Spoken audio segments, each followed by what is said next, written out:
കാട്ടുപന്നി ആക്രമണത്തിൽ കർഷകന് പരിക്ക്. ഇരിട്ടി മാട്ടത്തിൽ സ്വദേശി ജോണി യോയോക്കിനാണ് പരിക്കേറ്റത്. പെരുമ്പറമ്പിലെ കൃഷിയിടത്തിൽ വെച്ചായിരുന്നു കാട്ടുപന്നിയുടെ ആക്രമണം. പായം പഞ്ചായത്തിലെ പെരുവമ്പറമ്പിലെ കൃഷിയിടത്തിൽ വെച്ചാണ് മാടത്തിൽ സ്വദേശിയായ ജോണിയെ കാട്ടുപന്നി ആക്രമിച്ചത്. പാട്ടത്തിനടുത്ത സ്ഥലത്ത് 1000-ഓളം വാഴകളാണ് കൃഷി ചെയ്യുന്നത്. വാഴയ്ക്ക് വെള്ളം നനയ്ക്കാൻ വേണ്ടിയാണ് ശനിയാഴ്ച പുലർച്ചെ 5:30 ജോണി കൃഷിയിടത്തിലെത്തുന്നത്. വെള്ളം നനയ്ക്കാനുള്ള ശ്രമത്തിനിടയിലാണ് കാട്ടുപന്നി ആക്രമിച്ചത്. പരിക്കേറ്റ ജോണി ഇരിട്ടി താലൂക്ക് ആശുപത്രിയിൽ ചികിത്സ തേടി. പന്നിയോടുകൂടി നനയ്ക്കാനായിട്ട് ഞാൻ തോട്ടത്തിൽ വരികയും ഞാൻ എൻ്റെ ശ്രദ്ധയിൽപ്പെട്ടില്ല. പക്ഷെ പെട്ടെന്ന് ഒരു ഒച്ച പോലെ തോന്നി. ഒരൊറ്റ തട്ടിയിട്ടുകൊണ്ട് ഒരൊറ്റ ഓട്ടം ഓടുകയാണ് ഉണ്ടായി പന്നി. അപ്പം കൈക്ക് പരിക്കുണ്ട്, കാലിൻ്റെ മസിലിന് അന്നേരം ഒന്നും വേദന തോന്നിയില്ല.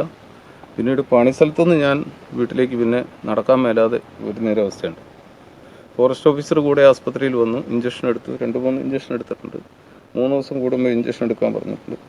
ജോണിയുടെ പരാതിയിൽ വനംവകുപ്പ് അധികൃതർ സ്ഥലത്തെത്തി പരിശോധന നടത്തി.